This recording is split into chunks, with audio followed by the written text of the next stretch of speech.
Bueno, entonces siguiendo con el tema de las soluciones, ahora lo que vamos a ver son las propiedades coligativas. Estas propiedades son propiedades físicas de las soluciones que van a depender del número y no del tipo de partículas disueltas, es decir, no del tipo de soluto disuelto, sino del número de esas partículas de soluto que están disueltos. Reciben el nombre de propiedades coligativas y son cuatro propiedades principales. La disminución de la presión de vapor. ¿Qué quiere decir?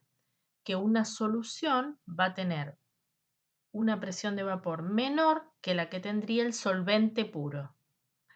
Un aumento en el punto de ebullición. ¿Qué quiere decir? Que una solución va a tener un punto de ebullición más alto que el punto de ebullición del solvente puro. Una disminución del punto de congelación. Quiere decir que la solución va a tener un punto de congelación menor con respecto al del solvente puro. Y la generación de presión osmótica, es decir, la solución va a tener una presión que se llama presión osmótica. Ahora las vamos a desarrollar una por una. Es muy importante recordar entonces que son propiedades de las soluciones que dependen del número, pero no del tipo de partículas de soluto disuelto. Bien, vamos a empezar con la primera. Disminución de la presión de vapor. ¿Qué es lo que quiere decir entonces? Que una solución va a tener una presión de vapor menor que la que tendría el solvente puro. En este dibujo nosotros podemos ver como un manómetro, digamos, algo que permite medir la presión. Esto es mercurio líquido. Y entonces en una rama del manómetro tengo solamente agua y en la otra rama del manómetro tengo agua con azúcar, ¿eh? Que es una solución, o sea, ya tengo ahí un soluto disuelto que sería el azúcar. ¿Qué es lo que pasa? Si uno mirara las moléculas que están en la fase de vapor, tengo muchas más moléculas en la fase de vapor donde está el agua, por eso ejerce mayor presión sobre la columna de mercurio, y vemos que en la solución que tiene el azúcar hay menos moleculitas del agua, porque el que se evapora es el agua, y por lo tanto ejercen menor presión sobre la misma columna de mercurio. O sea, de este lado hay menor presión de vapor y de este lado hay mayor presión de vapor. ¿Por qué pasa esto? Si uno mira esto que está acá más grande, ¿qué es lo que ve? Nosotros en la superficie, lo habíamos explicado un poquito cuando hablamos de presión de vapor en el capítulo de líquidos. Nosotros en la superficie siempre vamos a tener moléculas con la energía necesaria para pasar a la fase de vapor. Vimos que dependiendo de la temperatura se va a establecer un equilibrio entre las moléculas que pasan a la fase de vapor y las que vuelven al líquido, pero termina habiendo una cierta cantidad constante de moléculas en la fase de vapor y eso genera una presión que se llama presión de vapor. Si uno agranda un pedacito de esto, ¿qué es lo que vemos? Bueno, en ese pedacito yo tendría estas tres moléculas en la fase de vapor que serían las responsables de generar una cierta presión de vapor. Si yo ahora miro el esquema en la parte de la derecha, yo no solamente tengo las moléculas del solvente, que es el agua, sino que también tengo estas moléculas verdes que serían el azúcar. ¿Qué es lo que pasa? El soluto hace, digamos, al ocupar lugar entre las moléculas del solvente, ¿qué es lo que hace? Que haya menor cantidad de moléculas del solvente por unidad de área capaces de pasar a la fase de vapor. Es como que acá el solvente, el soluto, los verdes, al ocupar esos lugares, hace que yo tenga menor cantidad de moléculas de agua capaces de pasar a la fase de vapor. Entonces la fase de vapor tiene menos moléculas y por lo tanto habrá menos presión de vapor. Eso es un poco lo que nos muestra el dibujo. Esto fue estudiado por Raoult, quien encontró una relación entre la presión de vapor del solvente en una solución y la concentración del mismo expresado como fracción molar. Eso se llamó ley de Raoult, o se llama ley de Raoult, que de alguna manera mide la presión de vapor del solvente puro en una solución siempre y cuando los solutos sean no iónicos y no volátiles. Eso va a ser muy importante y lo vamos a mantener en todo este estudio de propiedades coligativas. Estamos hablando solamente de soluciones en las cuales los solutos son no iónicos y no volátiles. Es decir, que tienen que ser moléculas, los solutos, y no tienen que ser volátiles. ¿Se acuerdan que volátiles serían aquellos que tienen presiones de vapor muy altas? Que eso lo vimos también cuando vimos el capítulo de líquidos. Bien, entonces, ¿qué es lo que nos dice Raoult expresado en una forma matemática? Que la presión de vapor del solvente en una solución, cuando hay una solución, va a ser igual a la presión de vapor del solvente si estuviera puro, por supuesto a la misma temperatura, multiplicado por la fracción molar del solvente. Entonces, ¿qué pasa? Si uno mira, lo puede ver perfectamente en este gráfico, si acá tenemos presión de vapor y acá tenemos fracción molar del solvente, obviamente cuando yo tengo solamente solvente, mi fracción molar es 1 y por lo tanto la presión de vapor va a ser la presión de vapor del solvente puro. Sería, si esto fuera 1, la presión es igual a la presión de vapor del solvente puro porque solamente tengo el solvente. Si yo no tuviera solvente, es decir, tengo el soluto solo, no puedo hablar de presión de vapor, entonces estaría en 0. Vamos a suponer que sea un soluto sólido y sin presión de vapor a esa temperatura, o nada. Entonces, a medida que nosotros vamos preparando una solución y vamos agregando más solvente, no sabemos si el solvente es agua, ¿qué es lo que va pasando? Va aumentando la fracción molar del solvente, esta X, va aumentando la fracción molar del solvente. Entonces la presión de vapor va aumentando y es lo que vemos acá. A medida que aumenta la fracción molar del solvente, la presión de vapor va aumentando. Pero fíjense que la presión de vapor de una solución, que sería cualquiera de estos casos, siempre es menor a la del solvente puro. Por eso hablamos de disminución de la presión de vapor o abatimiento de la presión de vapor.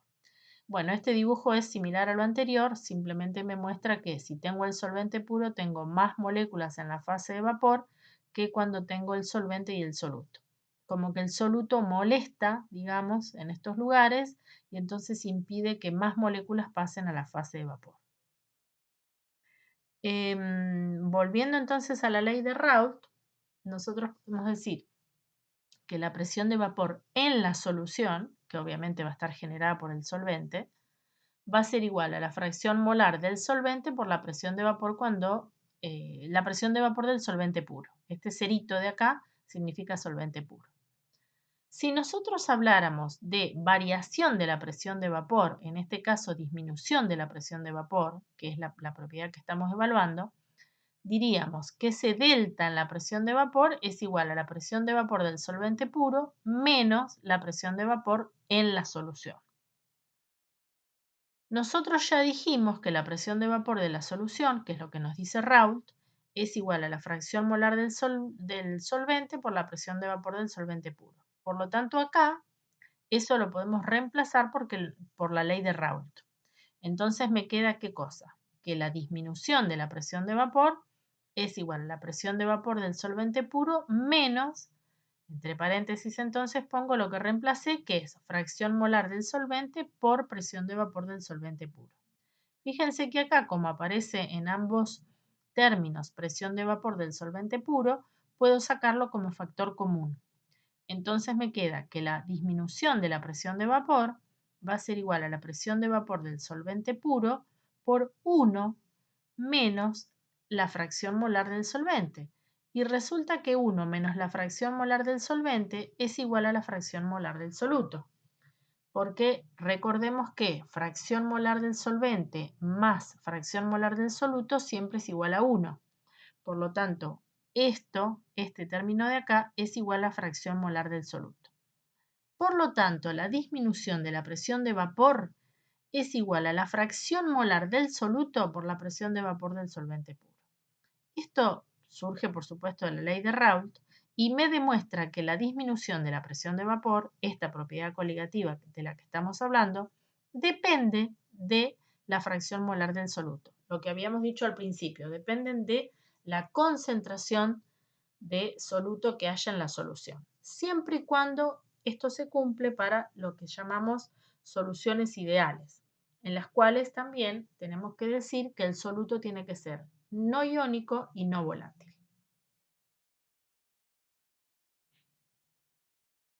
Muy bien, ahora vienen dos propiedades, en realidad vamos a verlas de a una, pero digamos como que son parecidas.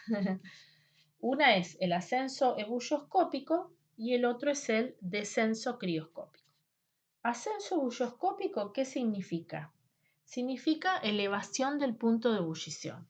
El punto de ebullición de una solución es mayor al punto de ebullición del solvente puro. ¿Mm?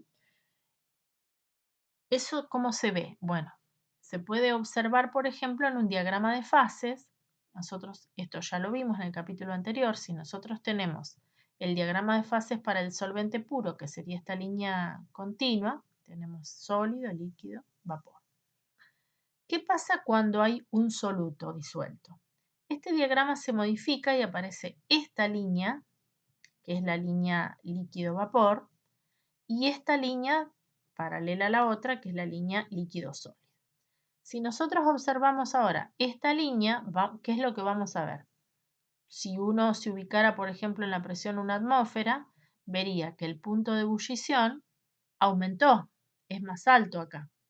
Como este es el diagrama para el agua, en el dibujo dice que es para el agua, entonces este punto de ebullición sería 100 grados centígrados para el agua y la solución tendría un punto de ebullición mayor. Y esta diferencia que se ve acá es un delta T, una variación en el punto de ebullición. ¿Por qué pasa esto? Es decir, ¿por qué aumenta el punto de ebullición? Si nosotros volvemos un poquito atrás, nosotros dijimos que acá disminuye la presión de vapor. Y si nosotros recordamos del capítulo anterior que para que un líquido entrara en ebullición, su presión de vapor tenía que alcanzar la presión externa, ¿a quién le va a ser más fácil que alcanzar la presión externa? Al que tiene mayor presión de vapor, que es este. A este le va a costar más alcanzar la presión externa porque tiene menos presión de vapor. Entonces tiene que, digamos, trabajar más desde el punto de vista de generar moléculas en la fase de vapor y eso significa necesitar más temperatura para que en la fase de vapor tenga la presión necesaria para alcanzar la ebullición, que sería la presión externa. Entonces es lógico que el punto de ebullición de esa misma solución sea más alto que el punto de ebullición del solvente. Y entonces esto se ve perfectamente en el diagrama de fases y se ve este delta T acá que va a depender también de la concentración de la solución. Antes de seguir con descenso crioscópico, quiero que veamos esto.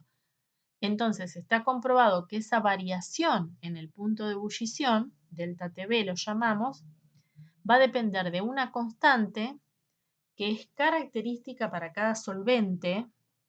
El agua tiene uno, el alcohol, el etanol tiene otro, el benceno tiene otro. Bueno, todos los distintos solventes tienen distinta constante bulloscópica multiplicado por la molalidad de la solución.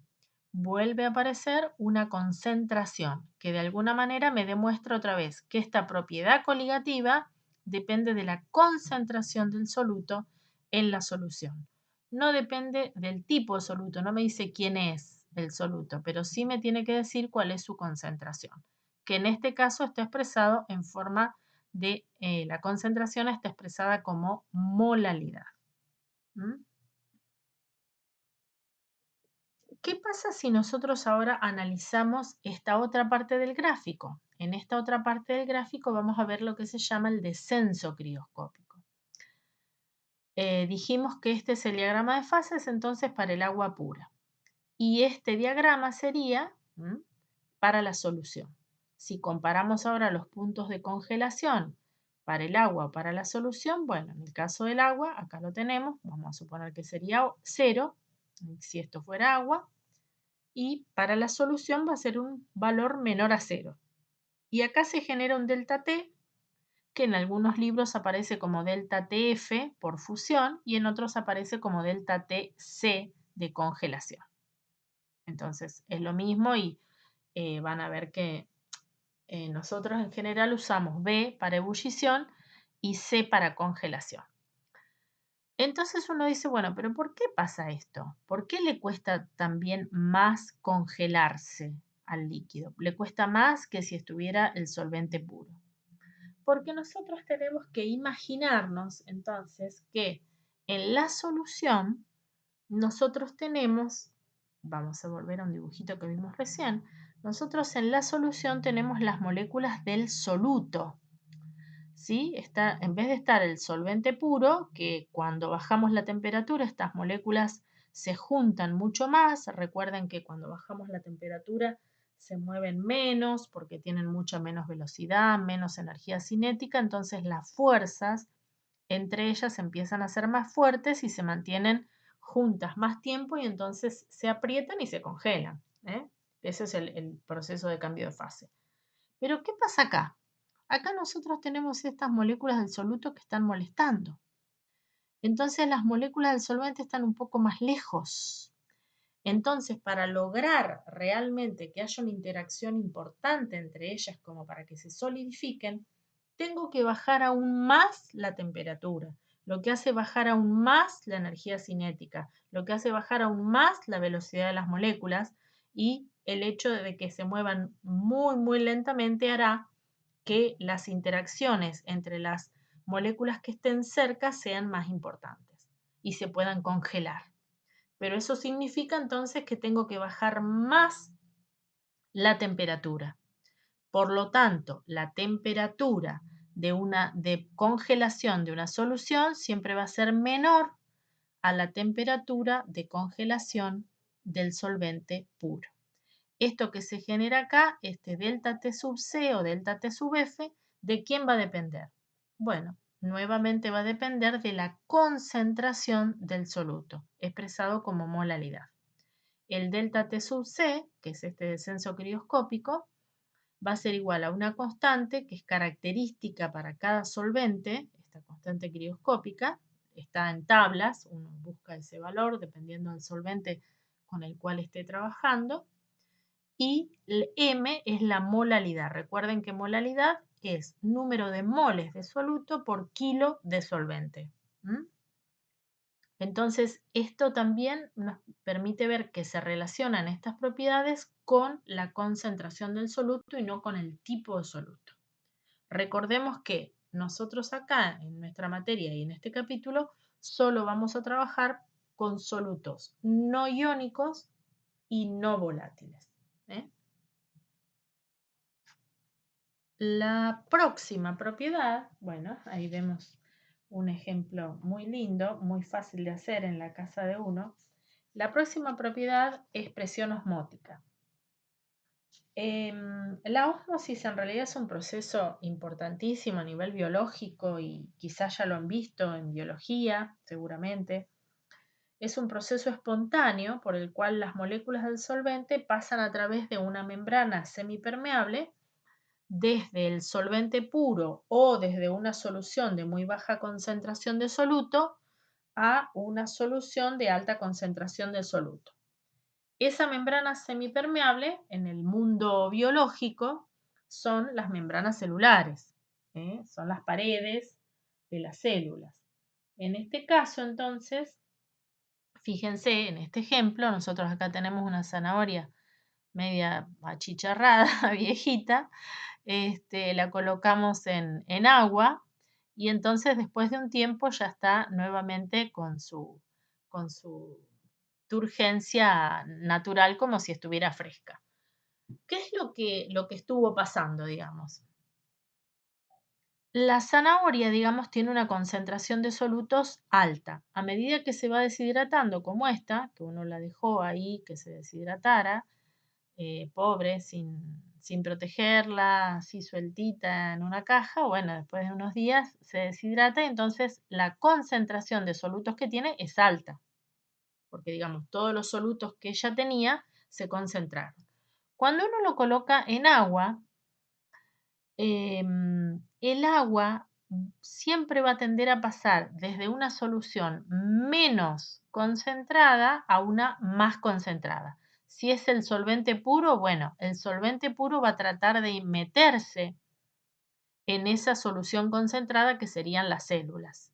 Entonces, eso es lo que hace, el agua empieza a meterse en las células y entonces genera otra vez la turgencia eh, necesaria, digamos. ¿Y cómo se va a medir esto? Bueno, esto se llama proceso de ósmosis y hay un concepto que es la presión osmótica que tienen las soluciones y que es un poquito lo que vamos a ver.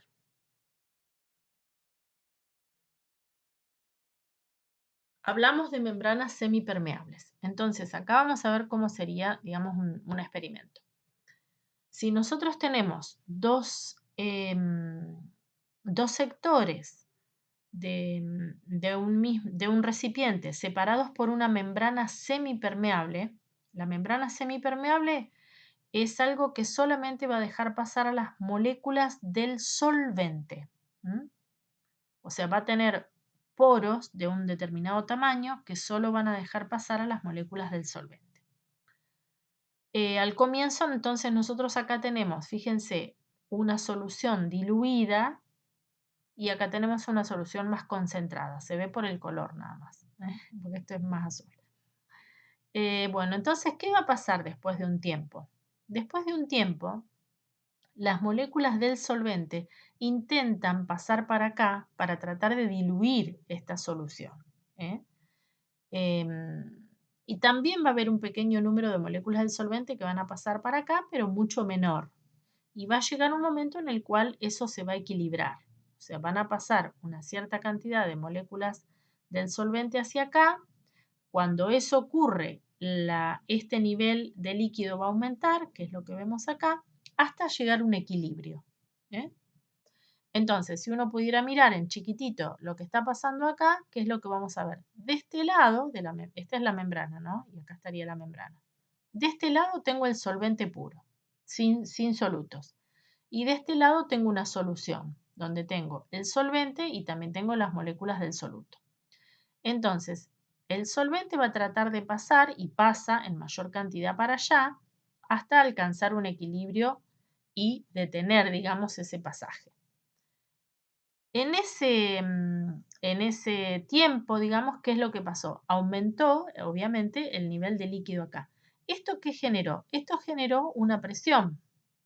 Esta presión, que puede medirse perfectamente, se llama presión osmótica. ¿Cómo se la define a la presión osmótica si uno tuviera que dar una definición? Como la presión que deberíamos aplicar a una solución para evitar el flujo del solvente a través de la membrana semipermeable desde el solvente hacia la solución.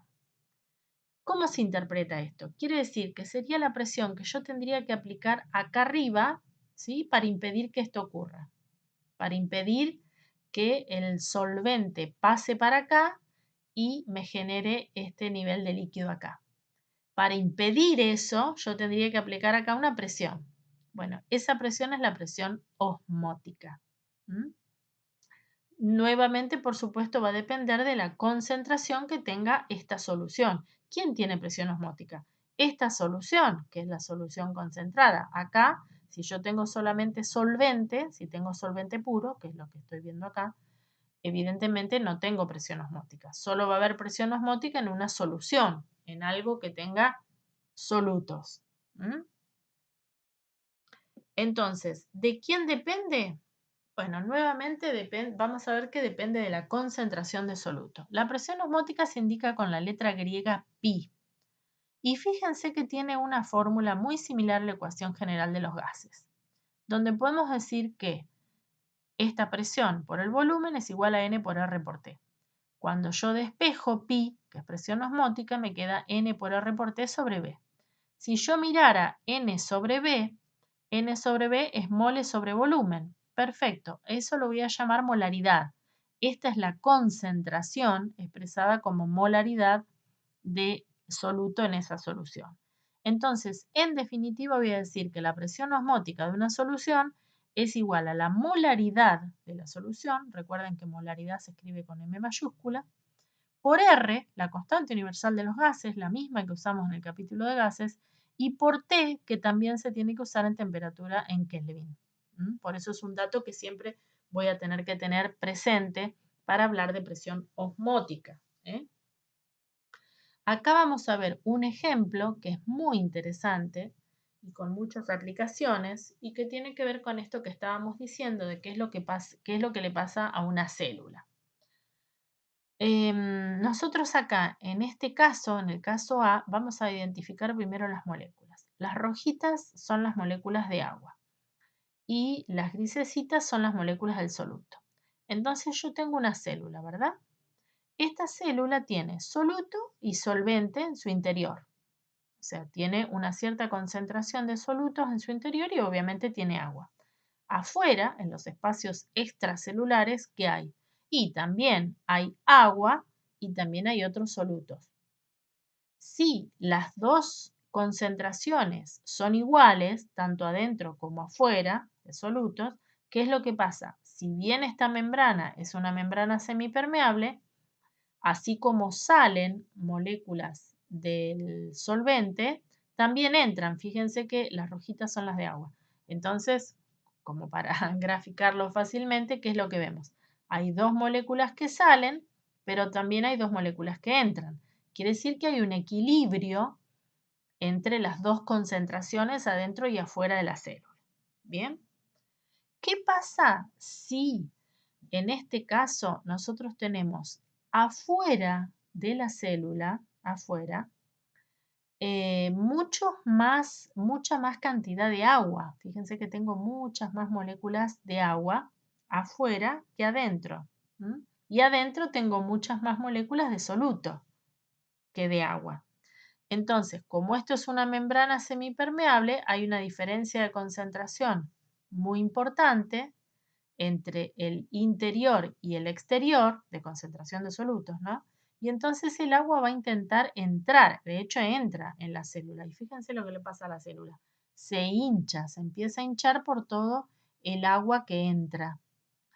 Esta célula puede llegar a estallar, a romperse perfectamente. ¿Qué pasa en este otro caso? En este caso, la célula, en vez de estar en un ambiente de alto contenido de solvente, vamos a poner que fuera agua, sí, perdón, es agua, dijimos que era agua, está sometida a la célula a un ambiente en el cual hay muchos solutos. Ven que afuera hay muchas moléculas de soluto, es decir, que está en una solución muy concentrada de algún soluto. Entonces, ¿qué es lo que pasa? La célula que adentro tiene agua, saca el agua para afuera. ¿Y qué le pasa a ella? Se deshidrata. Ven que el mayor, lo que más se ve es moléculas de agua que salen de la célula. Apenitas hay una sola que entra. Entonces, este flujo de agua de la célula hacia afuera hace que esa célula se achique, se achicharra, se deshidrata. Entonces, estos son procesos que ocurren comúnmente, y que es muy importante establecer estos equilibrios para llegar a esta situación. Esto, por ejemplo, sería un proceso de deshidratación. Esto sería un proceso de lisis. Acá se ven unas fotos para, eh, para células sanguíneas, para glóbulos rojos, por ejemplo, de qué es lo que pasaría en una célula cuando está en una solución que no es isotónica. ¿Qué quiere decir que no es isotónica? Que no tiene la misma presión osmótica que la célula. Acá tengo la célula en una solución con su misma presión osmótica. Si la presión osmótica de afuera es mucho menor a la de la célula, empieza a ingresar agua y la célula se agranda y se podría romper perfectamente y se podría producir, por ejemplo, la hemólisis, lo que se llama la hemólisis de los glóbulos rojos. Y si a esa misma célula la colocamos en una solución que hipertónica, digamos, respecto de ella, es decir, que tiene una solución mucho más concentrada afuera, entonces empieza a salir agua de la célula hacia el exterior y la célula se deshidrata, se achicharra y muere, digamos. Esto porque, digamos, desde el punto de vista de los alimentos, esto tiene una gran importancia. ¿Por qué? Porque nosotros pensemos que las bacterias, por ejemplo, son células, ¿no? Entonces, algunas de las formas de concentración de alimentos justamente consiste en colocarlos en soluciones de altas presiones osmóticas, que serían soluciones salinas o soluciones azucaradas. Cuando fabricamos conservas con soluciones muy azucaradas, con niveles altos de azúcar, cuando fabricamos mermeladas con niveles altos de azúcares, eh, cuando fabricamos jamones, salames, etcétera, que están en presencia de altas concentraciones salinas, lo que estamos haciendo es obligando a esas moléculas, que serían las bacterias, perdón, a esas células, no a esas moléculas, sino a esas células, a que les pase algo de esto. Ellas, al encontrarse en una solución de alta presión osmótica, liberan su agua y se achican tanto que se produce la lisis, se produce la muerte.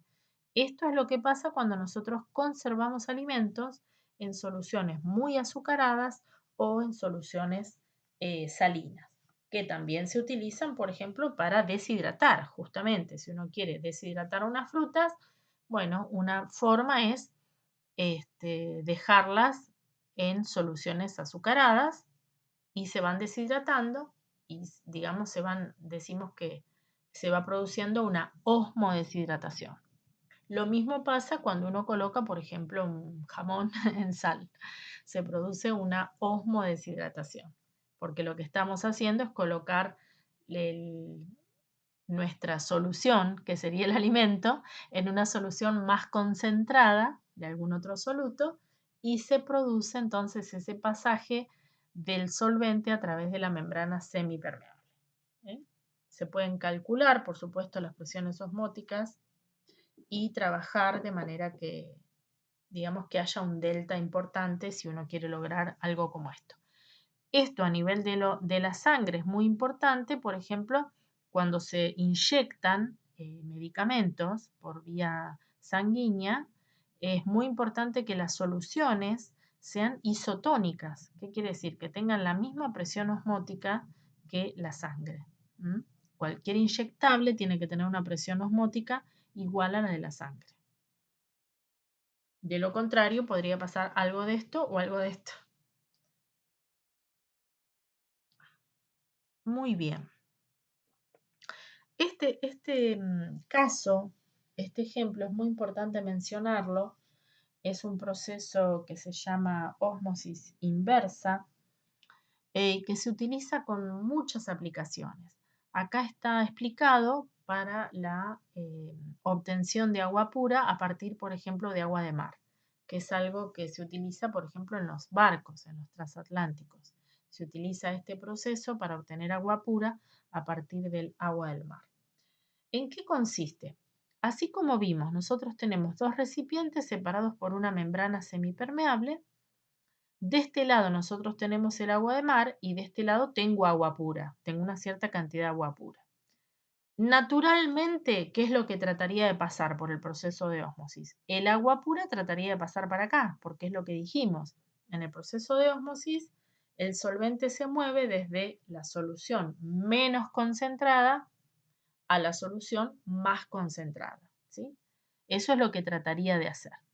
Pero justamente la ósmosis inversa es obligar a que el solvente pase de este lado para este lado. ¿Cómo se hace? Aplicando acá una presión que tiene que ser mayor a la presión osmótica del agua de mar. La presión osmótica del agua de mar es alta, es de aproximadamente 30 atmósferas. Entonces, bueno, hay que aplicar una presión muy importante acá para que esto ocurra y entonces hace que el agua pase para este lado y digamos vayamos enriqueciendo esto de agua pura. Es un proceso que se utiliza también, por ejemplo, para disminuir la cantidad de sal en ciudades que tienen aguas muy salinas. Hay, digamos, la Organización Mundial de la Salud recomienda una determinada cantidad de sales disueltas en agua para el agua que es de consumo, para el agua que hay que beber, pero en muchos lugares eso no se logra, es difícil. Muchos lugares tienen alta salinidad. Entonces, sin ser agua de mar, por supuesto, que es mucho más salina.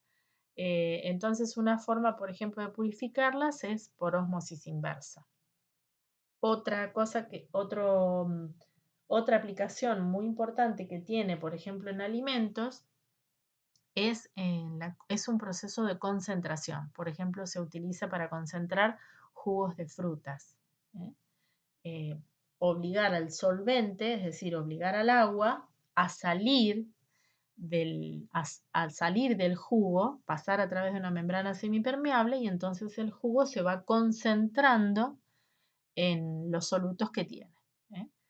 ¿Eh? También se utiliza, por ejemplo, para limpiar aguas residuales, es decir, aguas muy sucias, se obliga a pasar por una membrana semipermeable y se obtiene un agua limpia, digamos, o por lo menos que puede ser que puede ser descartada, digamos, esa sería la palabra, por ejemplo, en un curso de agua o algo así.